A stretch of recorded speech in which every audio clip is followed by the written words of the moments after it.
Hello and welcome to Storytelling.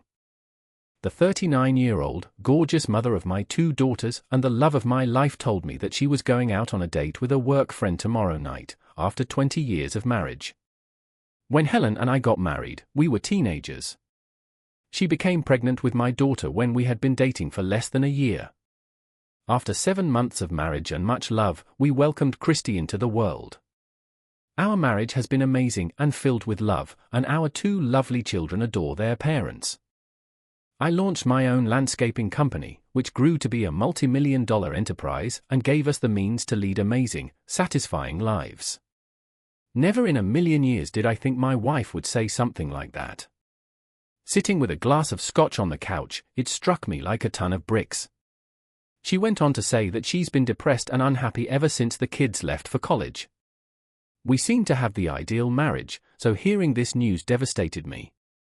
I was unaware that Tommy from accounting was a close friend and support system for Helen during her depression. That was strange because she had never mentioned that she was unhappy or even depressed. It hurt to think of my wife letting another man help her with her feelings, but I was mentally killed to learn that she wanted to be with him. It comes out that Tommy Boy is a married father of 3 young daughters who poses as a counselor when, in reality, he is simply a predator waiting to strike any unsuspecting victim.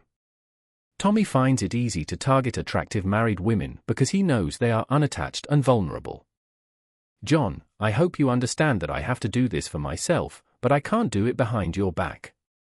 I understand that this sounds self-serving, but give me this one evening to try it out. Naturally, I was furious and wanted to scream, but I knew my wife, and once she made up her mind, this was what would happen and there was no turning back.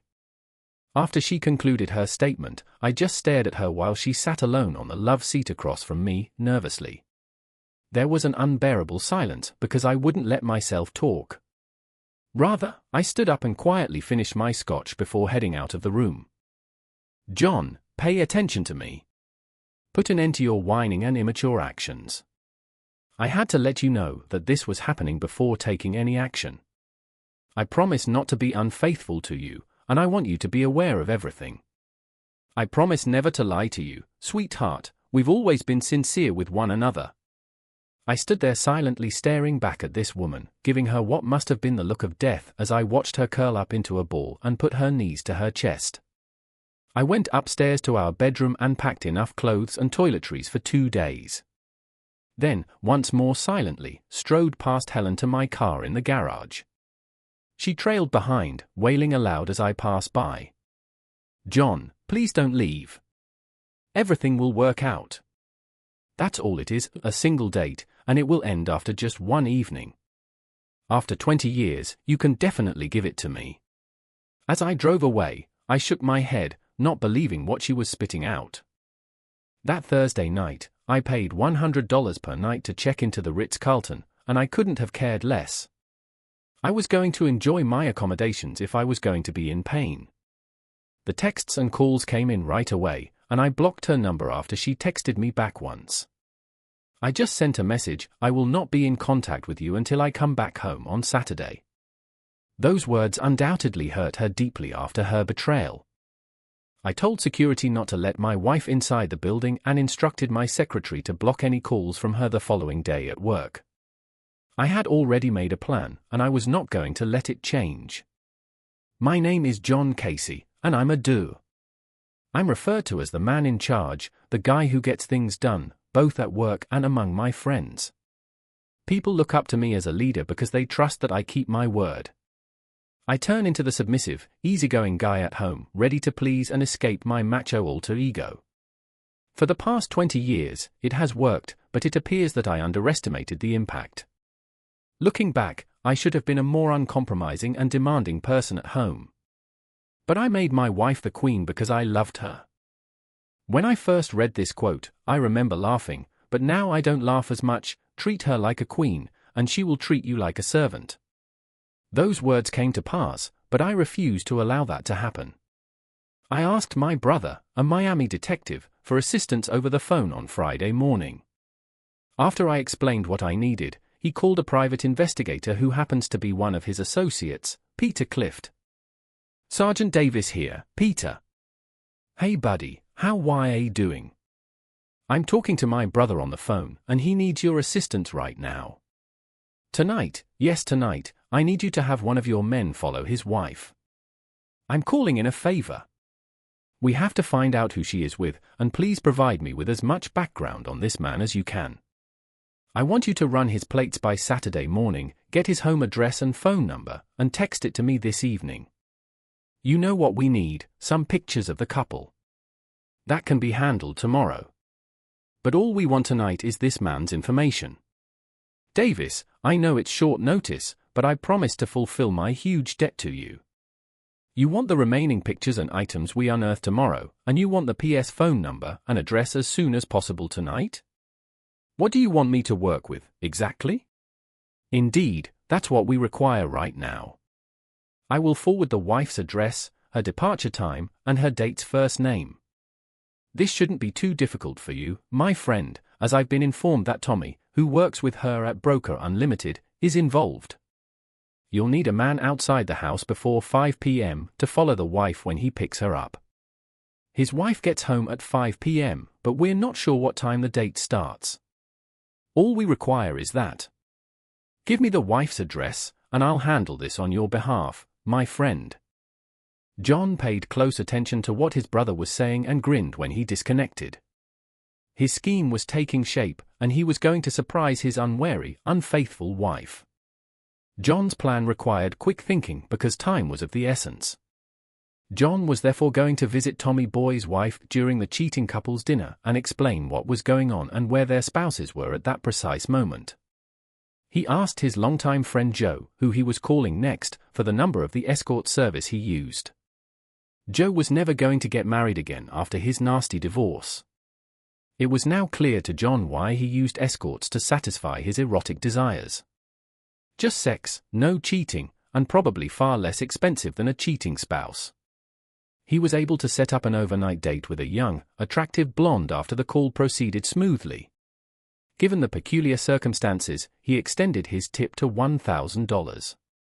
John clarified that he was going through a breakup and that he was searching for the girlfriend experience. When you meet a girl, you get an upgrade experience where she treats you like she's your loving girlfriend right away, loving, sexy, and satisfying. He clarified that there wouldn't be any issues, but the girl needed to be aware of the circumstances in case the wife showed up. He clarified that in the event that it did, she was also not to reveal that she was a paid escort but rather a girl he had met the previous evening. John was aware that his spouse would arrive and discover them sharing a bed. He was going to give her exactly the same treatment with a little more flair if she wanted to go on a date with someone else. His plan was to have them meet for a drink at his hotel so they could get to know one another before the fun began. As a real estate agent, Helen held open houses every Saturday and was never home before 6 o'clock in the evening. She was really busy that day, and this Saturday would be no exception. Rewinding to Thursday night, the night Helen declared her independence, she sat on the couch, mulling over their exchange while yelling into an empty room. I can't believe he acted so childish, the way he walked out without saying a word, what a jerk. Before that one text message arrived, Helen was getting more irate with John for not answering her calls or texts. She winced and second-guessed her plans at the one text that mentioned betrayal. She forced herself to ignore her feelings of betrayal and focused on the date as just a fun night out rather than cheating. It's just going to be a fun night out, she told herself. All John needs to do is move past it, and things will return to normal. He's exaggerating, but I'll make it up to him, and he'll forgive me. She went home on Friday night to find her house empty and gave her plans another thought. Should she call John to come back, or cancel and go out with Tommy? She knew she would follow through on her plans and was looking forward to a fun night out. She transformed her attractive face into a seductive woman by taking a warm bath, shaving her legs, applying her favorite scented lotion, and sitting at the makeup table. As she finished styling her long hair, she noticed the attractive girl smiling back at her in the mirror. Then she took off the short, sultry dress's tags and pinned them to the mirror. She put on the new garter belt she had bought at Nordstrom's earlier that day and slid on the stockings she had never worn for John. She thought of all the times John had asked her to wear something sexy as she put the stockings on and ran her hand over them. She remembered how she'd acted on Valentine's Day, when John had brought home a gorgeous Victoria's Secret lingerie set, and it gave her a sharp twinge of guilt. When she asked him if he thought she was a slut and that she wouldn't wear those kinds of things, she could still see the pain in his face. She'd been motionless for more than a minute, thinking about how she'd bought her own stockings and garter belt, which she was going to wear for someone else. This made her pause, and she thought about cancelling her date for the first time. She could still hear John accusing her of treachery in their conversation. She quickly overcame her guilt at giving something to her date that she had never given to John. She was pleased with her choice to forego wearing a bra after putting on the silky dress and zipping it up. The outcome was stunning. Standing before the full-length mirror, she examined her long legs, as well as the black nylons and high heels she was wearing. Her pert nipples protruded from the thin material, her large breasts swinging beneath the dress. "Well, I appear a little, but I'm having a great time. Tommy's face when he sees me is something I am eager to see. However, I must clarify that tonight is just dinner and dancing, no sexual activity of any kind." Though she forced herself to believe it was just a date, she knew deep down that she had feelings she needed to control. All she could think about for the past month was the anticipation of going on a date with Tommy, and it was happening tonight. Her husband was acting like a child, but she was going to have fun nonetheless. Because John always gave in to her requests, Helen knew he would understand and allow her to enjoy herself. For that, she loved him. At that point, John gave me one last call. John decided to give Helen one more chance to stop this runaway train and save their marriage. It was hard for John to swallow his pride and make this call, but his love for Helen was still deep, and he would take her back if she would stop this from happening. He planned to give away his dignity, humiliate himself, and beg her to rethink this and not go out on that date. Helen felt nervous and guilty as she saw that John was calling. She saw how sexy she looked in the mirror and knew that her thoughts were less than honorable, but she really needed to hear from John and make him understand and accept her decision. "John, thank you for calling me. I miss you so much, and I love you. When are you coming home, baby?" "Hello, Helen, I love you too, and that's why I decided to call you. I miss you so much, and my heart is breaking because of what you said you wanted to do. I'm begging you to not go out on this date. Please just stay home, and I'll come over and do whatever you want. I swear I'll make you happy and be the man you need me to be. If it's something I'm not doing, I can fix things, and I just want to be with you. Can you please call this date off for us and save our marriage, please?" Helen heard his voice breaking and felt bad for John. It sounded weak and pathetic. Her big, strong man was crying and begging her to stop, which gave her an unwarranted feeling of power. She knew he loved her and that John would forgive her as long as he understood her feelings.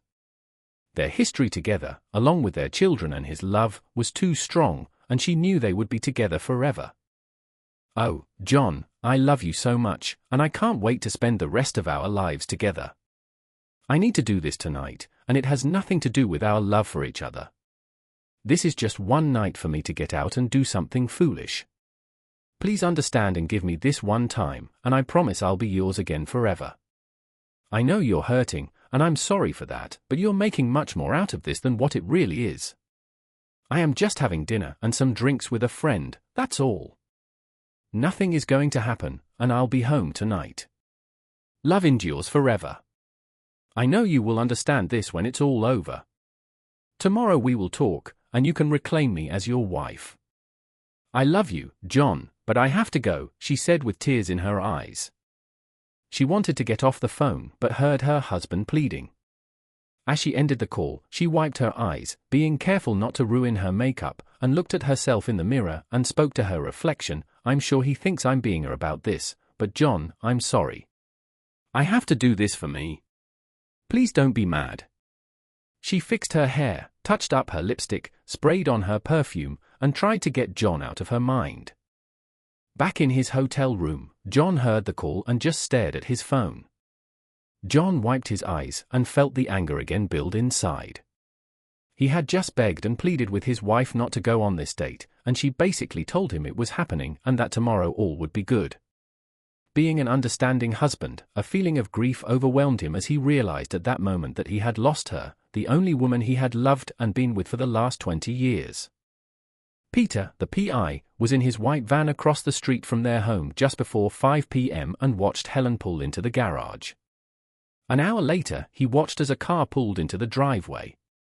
Peter took the license plate, made some calls, and 10 minutes later, he was sending Davis and John the info he requested. The home phone number and address arrived in both Davis's and John's phones before the couple even left for their date. When Tommy came into the house, he saw the sadness in Helen's eyes. He realized that she was having a moment of insecurity and guilt. He'd seen it all before. The wife suddenly realizes that she's doing something outside the marriage and reconsiders her plans. He knew he had to act quickly and knew exactly what to say. "Helen, what's wrong? You look so sad." "Tommy, maybe we shouldn't do this. I've been thinking about JN and how he asked me not to go out with you. I'm feeling so guilty and like I've already betrayed him," she said with a tear falling down her face. Tommy rushed over to the couch and held her, using his experience to solve her problems. It took about an hour, but he was a ladies' man and understood women's feelings and thought processes. He was going to use his skills to manipulate her into changing her mind. He loved a challenge. "It's okay, Helen. We don't have to do this, and I totally understand. You've never been able to go out with anyone by yourself, even to dinner or a movie. He just doesn't understand. We are just friends. Guys like him want to protect their wives from predators, but if he only knew how much I care for you as a friend, I bet he wouldn't mind. I have to be honest, I'm disappointed that we can't be together tonight, but I understand. I was really looking forward to your company, and I've really wanted to try out that new restaurant. Hey, I've got an idea. Why don't we just have a nice dinner, and then I'll bring you home? Surely he wouldn't be upset with you having dinner with a friend." His easygoing attitude convinced Helen that dinner would be okay, and besides, she was all dressed up and deep down wanted this anyway. At 7 p.m., Peter watched the couple pull away and head for a downtown restaurant and reported where they ended up to Davis and John. He continued to keep them updated all evening. The photos were easy to take, and Peter spent the next 4 hours capturing photos of the two at dinner, holding hands, entering the dance club, dancing together, kissing, and acting like a loving couple. He also took a few videos of them slow dancing while Tommy rubbed her ass, fondled her breast, and kissed her on the dance floor. Peter sent all the photos and videos over before sunrise the next morning. At precisely 8 a.m., John called Helen's dad, Brian. They had been close friends and golf buddies for years, and John gave him the bad news. "Hello, Brian, it's John." "Hi, John, are we still on for golf on Sunday?" "I'm not sure, but I have some bad news. Right now, your daughter is out on a date with a man from work. I thought everything was okay in our relationship, but she explained she needed more and was going out with this guy. You know I love you and Maggie, but I will not put up with this, and I consider our marriage over. She broke our marriage contract, and I will not forgive her for this betrayal. I just want you to know the reason for the events that will take place. I'm sorry it has to end this way." "John, are you telling me she is going to go out with another guy? Are you sure? That doesn't sound like my girl." "Brian, I have a PI watching them right now at dinner. She's out with the bastard as we speak. She is betraying me, our marriage, and our children at this very moment. I'm sorry, this is difficult for me, but I respect you and wanted you to know the truth. John, I'm so sorry. Please don't do anything crazy. I know she loves you, and maybe you two can work this out. Sorry, Brian, I'm done. Call you soon. Let's schedule for next Sunday. This is shaping up to be a terrible weekend with the cheaters." With the address from the PI, John drove the 20 minutes over to Tommy's home to meet with Stella, his wife. She looked confused when John asked her if she was Mrs. Brooks, Tommy's wife. The 30-something mother of three opened the door in a pair of tight jeans and a lace top that displayed a wonderful pair of breasts. John forced himself to look in her eyes after she opened the door to avoid any embarrassment. Are you Mrs. Brooks, Tommy's wife? Yes, is he okay? Oh, he's in excellent hands, trust me. He works with my wife. May I come in for a moment? They sat in the living room as John delivered the news. Mrs. Brooks, I am sorry to tell you this, but at this very moment, your loving husband Tommy and my future ex-wife are out on a date. Yes, my lovely wife explained to me just yesterday that she needed to spread her wings and that your wonderful husband has been so nice to her that she wanted to repay him for his kindness. Are you sure you have the right man? My Tommy is at his Friday night card game. Mrs. Brooks, I would not be here if I wasn't sure. My PI is watching them at this very moment. I will have photos and video that I will share with you, but I felt you needed to know. I felt terrible when I left her crying, and I knew that their affair probably destroyed their marriage, but that's the game Tommy boy decided to play. Saturday morning, after his breakfast arrived, John sat and poured a cup of the hotel's signature coffee. The aroma was pleasing, and he smiled as he relaxed in his overstuffed bed. All the comfort and good feelings he was enjoying were replaced with repulsion and bitterness as he opened the photos from the PI on his phone. The only good news was that she was home by 1 a.m., and there were no sexual relations that evening. John's fury rose as he viewed his wife and her betrayal. Tears filled his eyes watching the video of them kissing, and her lover's hand on her as crushed any hope for reconciliation in his mind. He also noticed that she was wearing stockings for her boyfriend and thought back to how she acted when he gave that same gift a few months ago. Her betrayal and disrespect were more than he could handle. He was overcome with humiliation and a feeling of inadequacy, which eventually turned back to anger. Obviously, Tommy talked Helen into continuing their date after dinner and accompanying him to his favorite dance club. This became her downfall in the marriage, and deep down, she knew it was wrong before agreeing to go. But she wanted to have this experience, just this one time.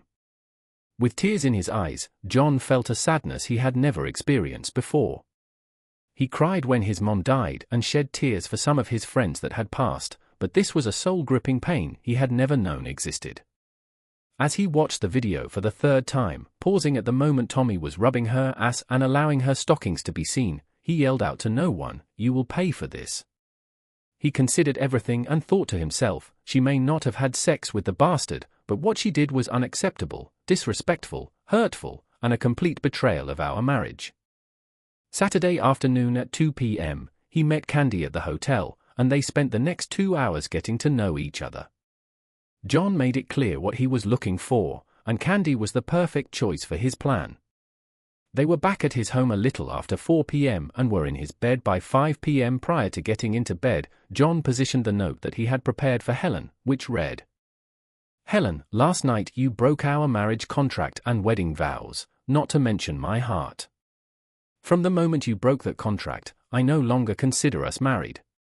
Yes, legally we are still together, but the contract is broken, and we are now both free to do as we please.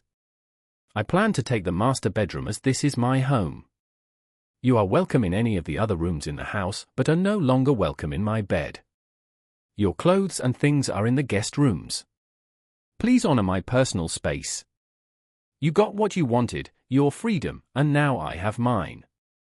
I hope you're happy with your decision and your new life. Love, your ex-husband, John." He took off his wedding ring and positioned it over the letter on the entryway door, holding it up at eye level.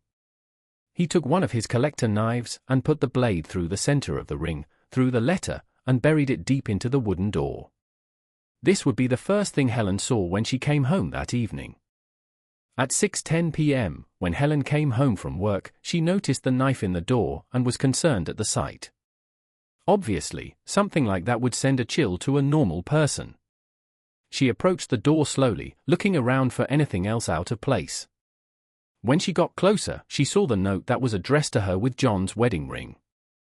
Her heart raced, and tears started flowing as she read the letter with the ring and letter in her hand. She ran into the house looking for John to tell him she didn't want him to leave her. She called out his name in the dark house as she stood in the hallway sobbing. The house was quiet, except for some sounds coming from the bedroom. She walked up the stairs and listened at the door to the sounds of lovemaking and opened the door in anger to find a young, sexy woman riding her husband cowboy style as her large breasts bounced up and down. She stood in front of the bed in shock, watching this young girl riding her husband in their marital bed. Helen was angry beyond words and screamed at her husband, "How could you, you bastard!" She screamed as she ran out of the house into her car with anger and tears falling from her eyes.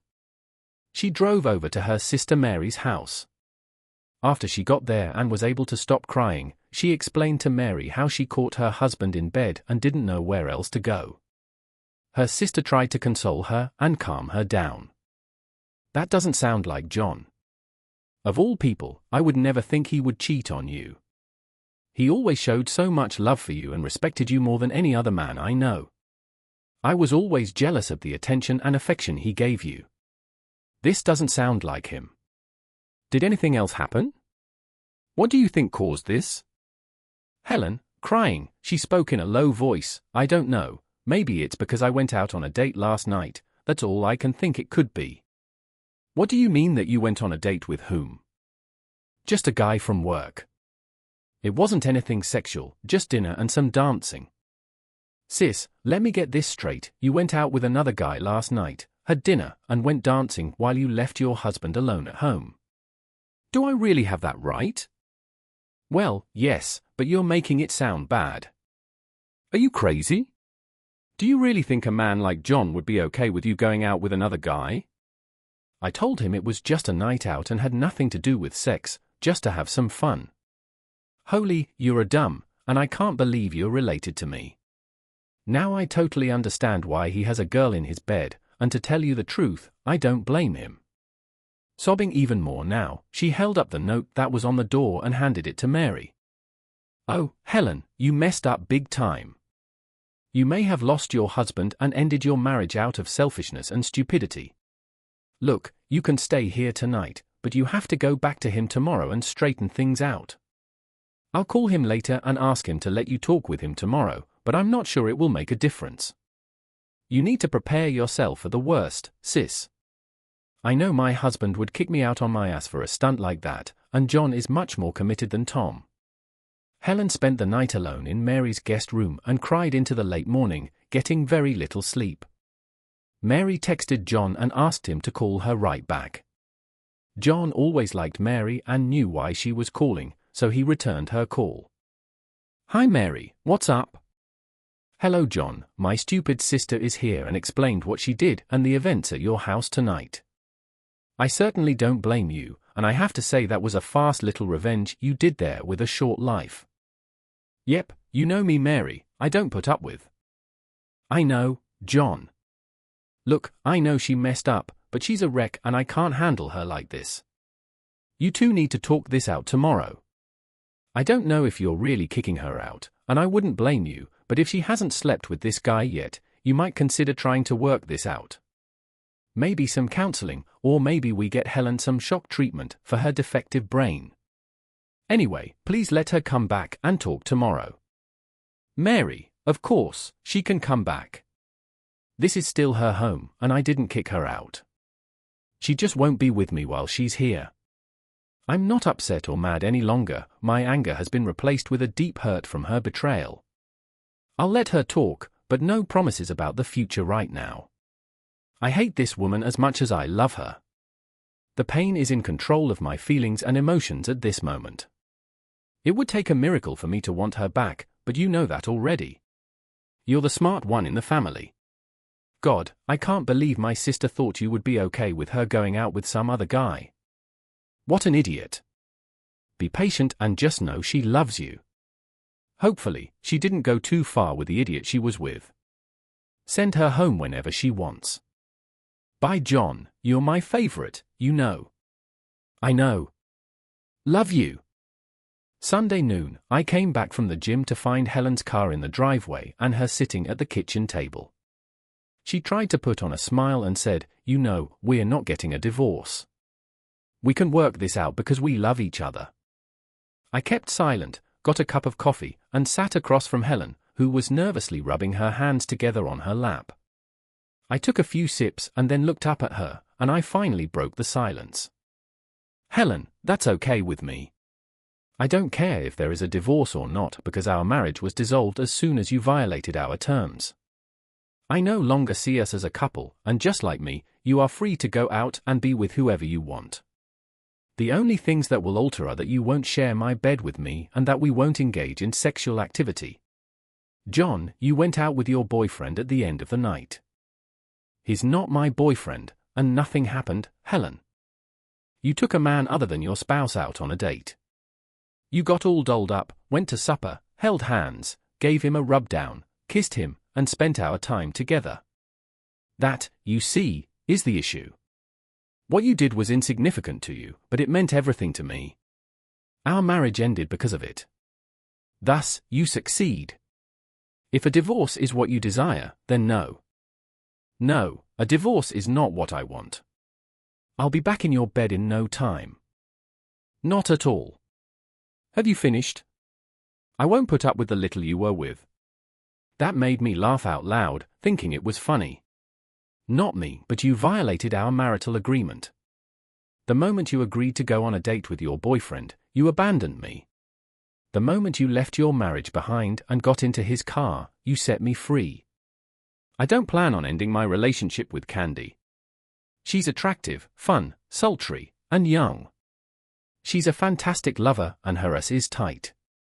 It was, to be really honest, the best sex I've ever had. We experienced things that you never gave me, and now I understand what I've been lacking. How could I possibly give that up? Helen, while you were out with your boyfriend last night, I visited his beautiful wife Stella. I'm not sure if you know this yet.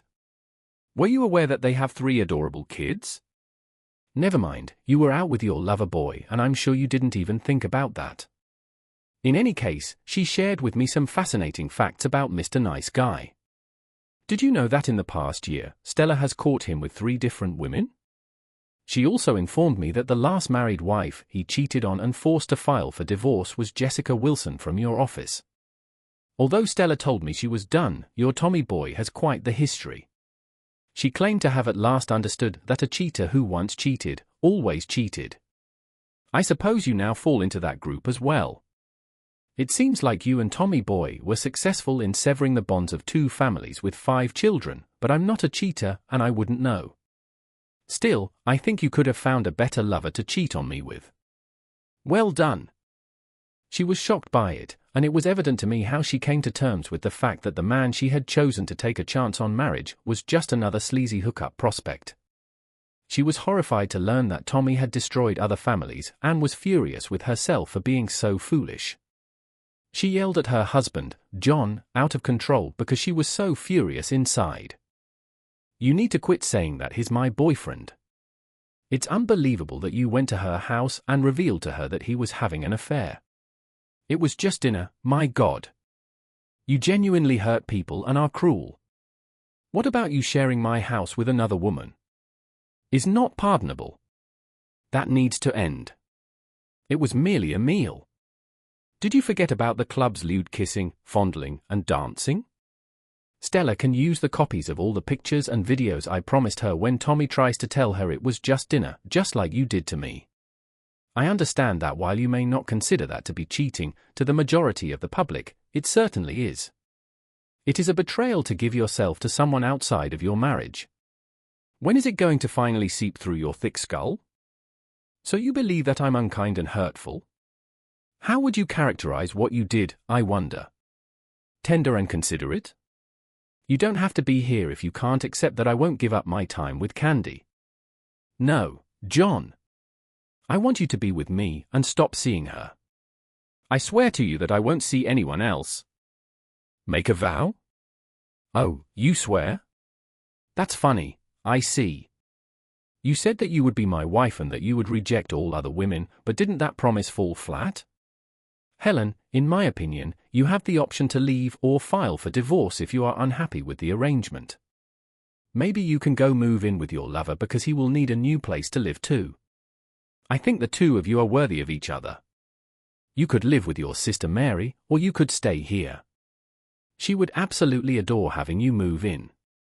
For her girls, you would make a fantastic role model. John, will you no longer be seeing her? Do you not adore me? Are you not interested in reuniting with me? It's much too late for that, Helen. You killed me when you said you wanted to be with someone else. Do you think I love you?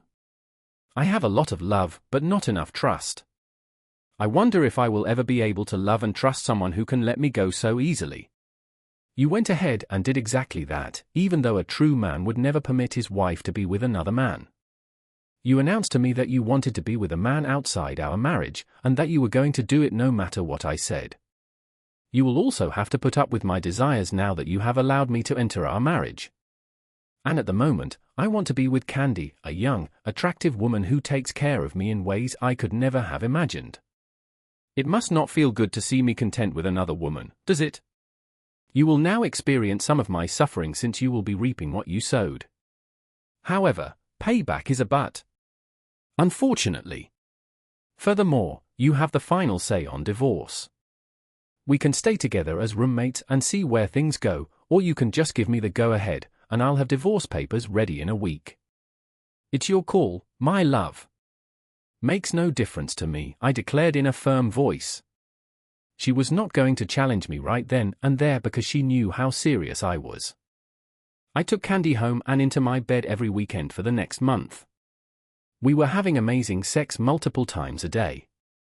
She made me feel good and helped me regain the confidence that Helen's betrayal had taken from me.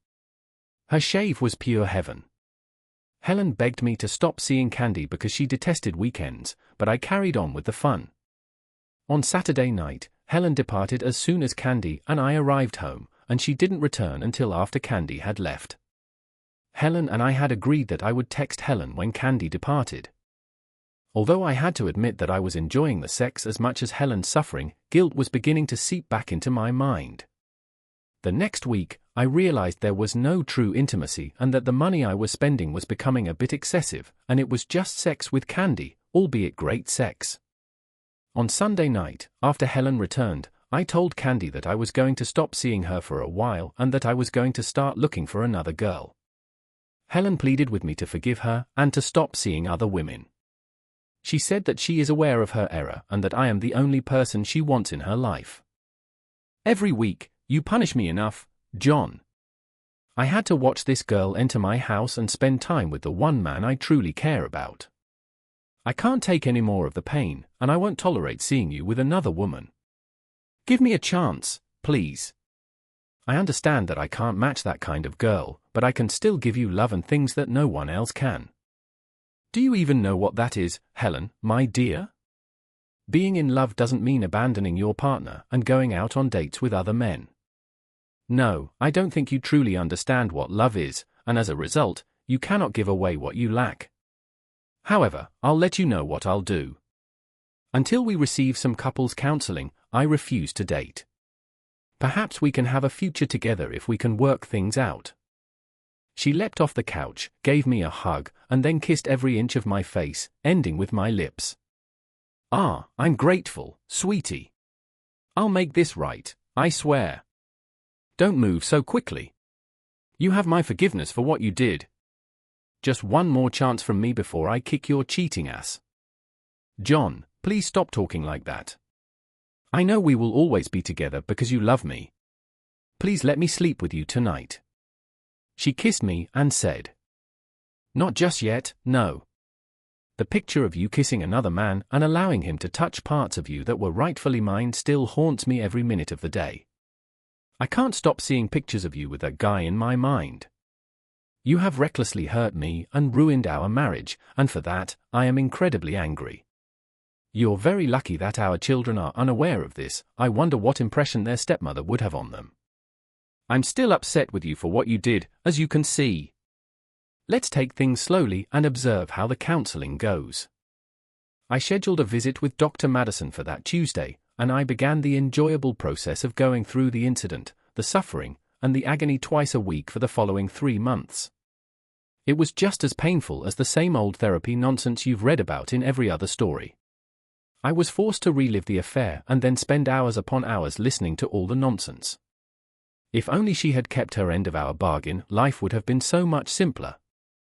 We worked it out after twice weekly counseling for 3 months. Helen saw the extent of her hurt and pain, and she recognized my response. She complained that my retaliation was far worse, but I told her that the moment she agreed to go on a date with another man, she broke our agreement and granted me my freedom. She eventually got it, but she wasn't satisfied. However, the counselor gave me a lot of grief for taking revenge, but I wasn't really bothered. Without a doubt, I would do it again. With a post-nuptial agreement that forbids her from having any kind of extramarital affair, I won her back. She agreed to a GPS tracker on her phone, access to her email and text messages, and full honesty with no obfuscation. I told her that infidelity of any kind, whether emotional or physical, would not be tolerated in our house and that she would be asked to leave. She assured me that she would always stay faithful and that she would never let another man flirt with her. Even as I was listening, I couldn't help but think of Stella's words, once a cheater, always a cheater. A year later, we were back to where things were before her escapade, but now I kept a much closer eye on my spouse, knowing that this could happen again. I collaborated with her sister Mary to make sure Helen didn't get lost once more. Tommy's divorce was costly. His ex-wife kept the house, received alimony, and had to pay child support for all 3 of their children. Tommy had paid for his adultery and was now downsizing to a studio apartment with no further resources. Paradoxically, Tommy gave up everything for supper, a few kisses, a few dances, and some grab-ass. What a jerk. When Helen found out about Tommy's past affairs and how they led to Jennifer's divorce, she was embarrassed. She realized how her ignorance nearly destroyed her life and her family's love when she found out that Tommy had cheated on his wife and family with multiple women. She was determined to show John and the kids how much she loved them, and she would never make the same mistake twice. She stuck to her word and stayed faithful. She would never allow her husband the opportunity to ride that little girl again, no matter how hard she tried to forget the image of it.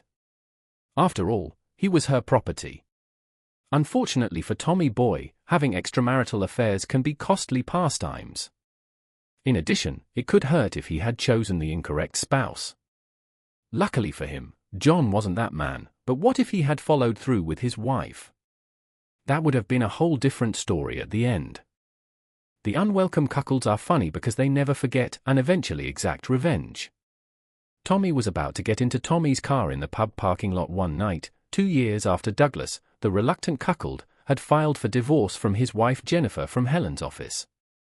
Tommy Boy was found face down, unconscious, on the pavement with 2 broken arms, a broken rib, and punctured testicles by another pub patron about an hour later. If Tommy Boy ever learned his lesson, only time would tell. If you've made it this far, listener, please hit the subscribe button. It will be very beneficial.